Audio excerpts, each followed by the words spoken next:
Hello, everyone. My name is Gabriela Sibak, and today I'm going to be sharing a couple of the tips from one of the presentations I have shared often, Freelancing as a Healthcare Interpreter, how to diversify while you specialize.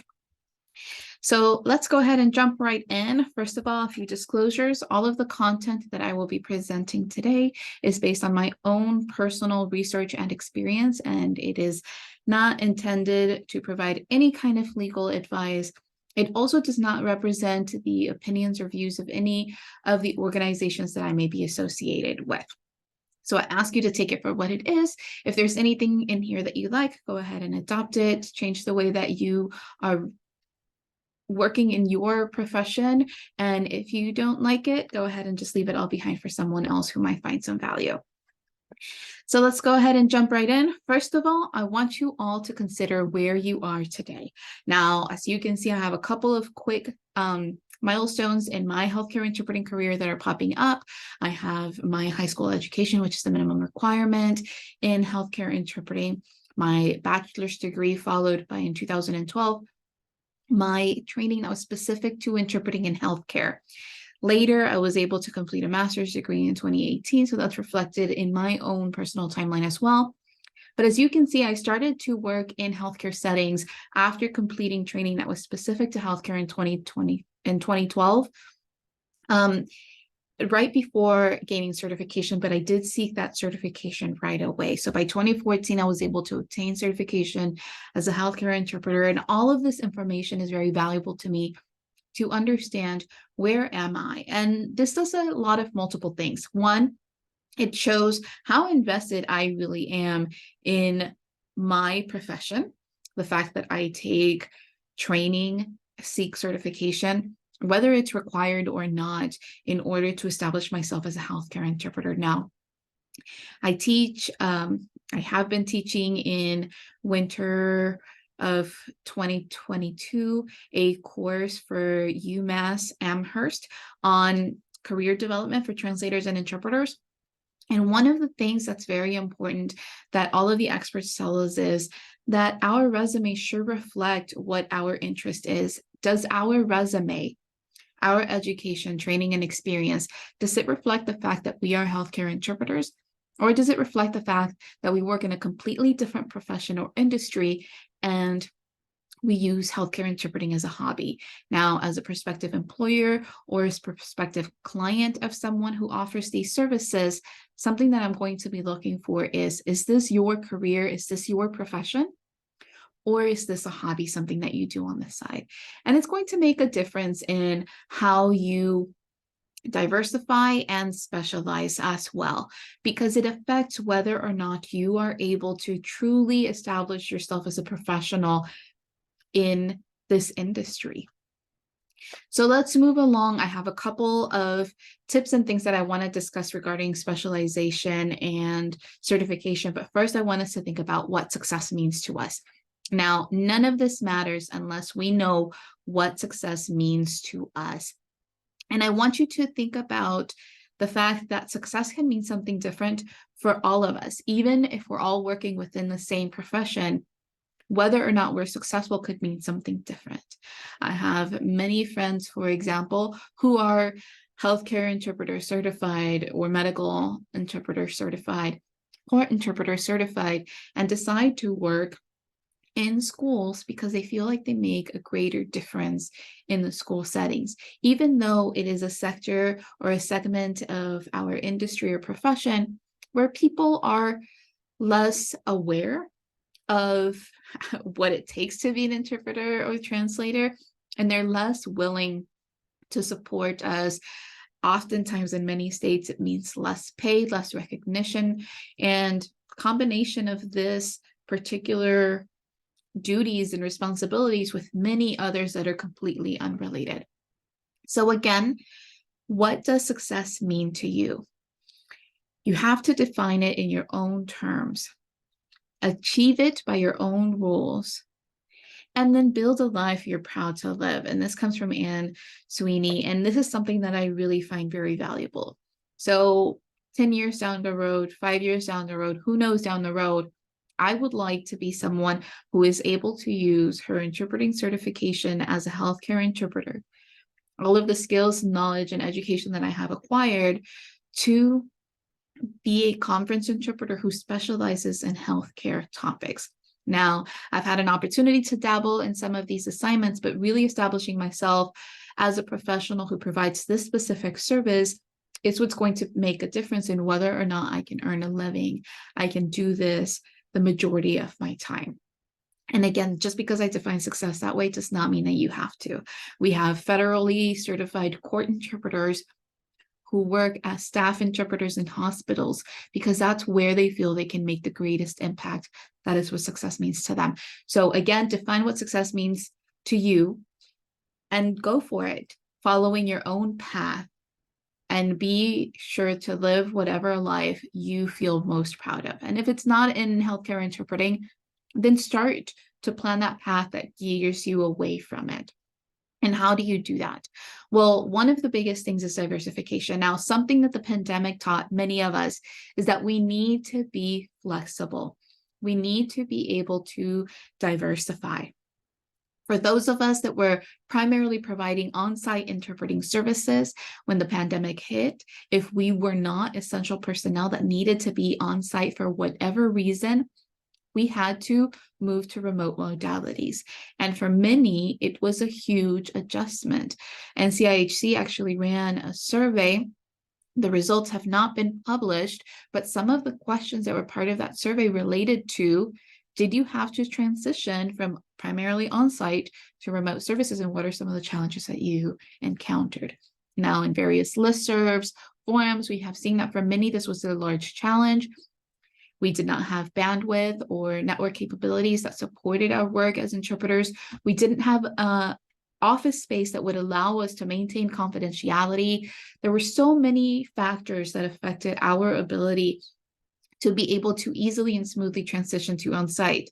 Something as simple as having the right equipment. Did you have a camera, microphone, headphones, the right type of equipment to be able to provide remote services?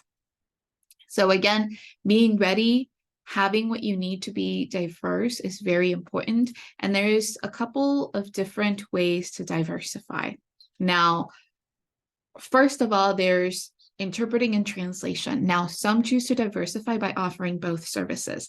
I have to warn you that oftentimes when we both translate and interpreting, we tend to prioritize interpreting because it's more immediate, which means that some of the translation projects that we accept fall by the wayside, and we may not be as timely in meeting our timelines. We may need additional time to complete translations because we are completing them in between interpreting assignments, and that can affect the reliability that we're providing our employers or our clients. So be mindful of that. It's also well known that it requires different skills to translate than it does to interpret.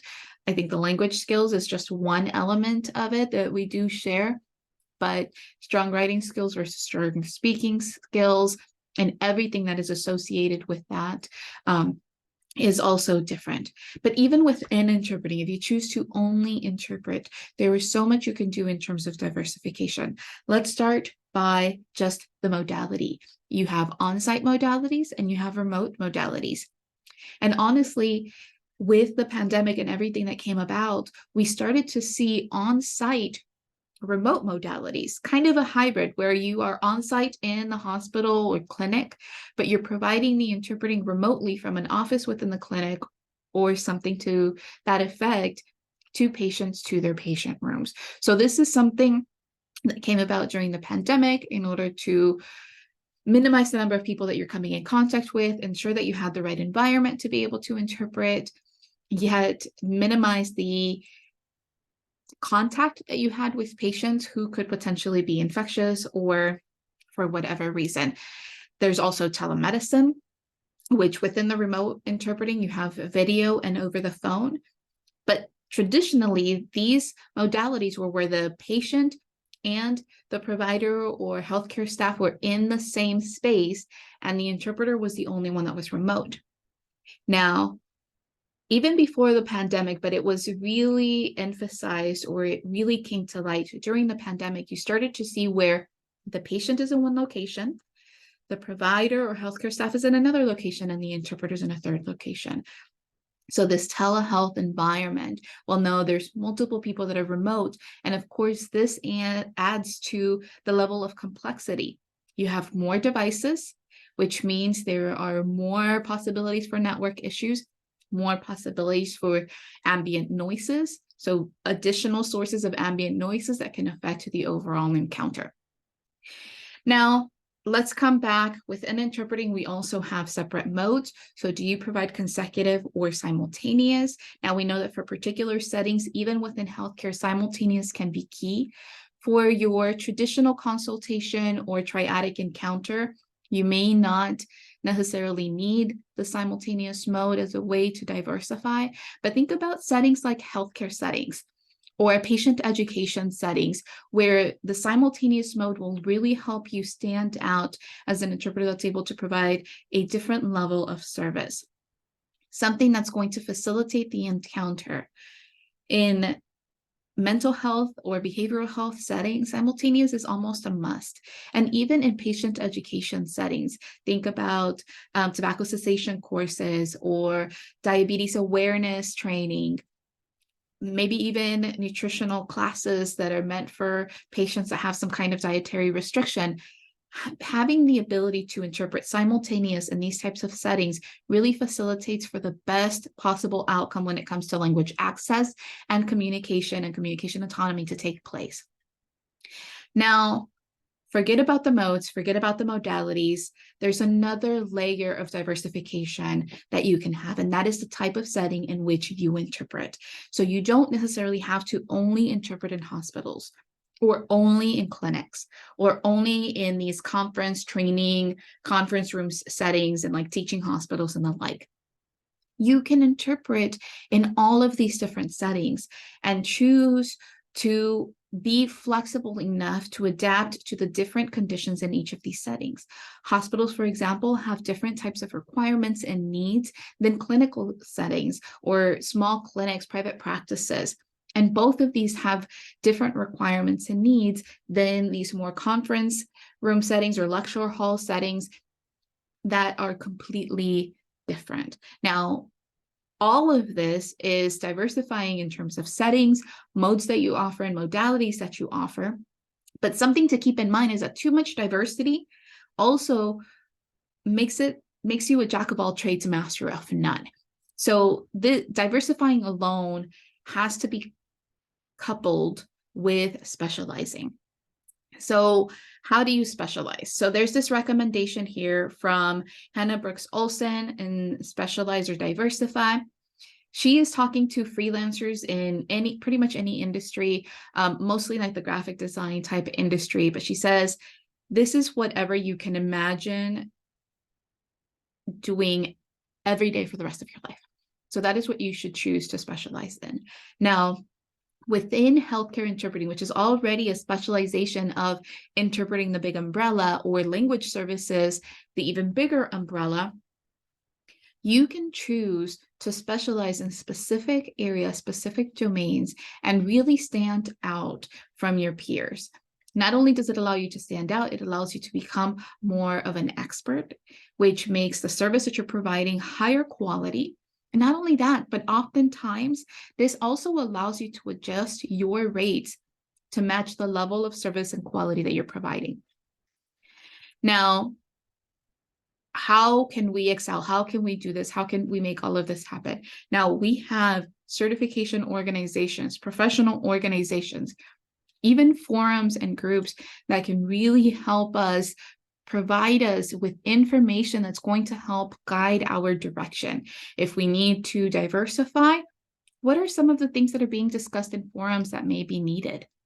If we need to specialize, what are some of the articles that are being written in things like the ATA Chronicle or Multilingual that tell us about specific niches within healthcare where specialized services may be needed? The specialized interpreters with special knowledge that may be required. I grew up in Houston, Texas, and Houston, Texas has a large hospital that is known for their cancer treatment. In Houston, Texas, one way to specialize is to specialize in cancer treatment. Become that interpreter that nobody else can beat when it comes to interpreting cancer-related terms, anything that has to do with oncology, if you are the expert, you know how to interpret properly all of the different chemotherapies and procedures that can be done, the different diagnostic procedures, the different non-chemotherapy treatment options that are available, and even terms related to hospice and end-of-life care for those who have a terminal illness, that will really set you apart from some of your peers that may or may not have that in-depth knowledge and command all of those terms very well. So how do you excel? You stay in the know, you understand your market, you understand what you have to do to excel in your industry. Here are a couple of the resources that I used in putting this presentation together. And if you have any questions, you can always reach out to me. I'm available via email. You can connect with me on LinkedIn, and you can also visit dynamicequivalence.com, which has a blog where I share tips and tricks every once in a while. Thank you so much for listening. If you have any questions or if you'd like to hear more from me, you can always reach out or look at the different conferences that are coming to your local area and see if I am one of the speakers that will be presenting. I would love to have you in one of my sessions and discuss some of the questions that you may have as a group. Have a wonderful day.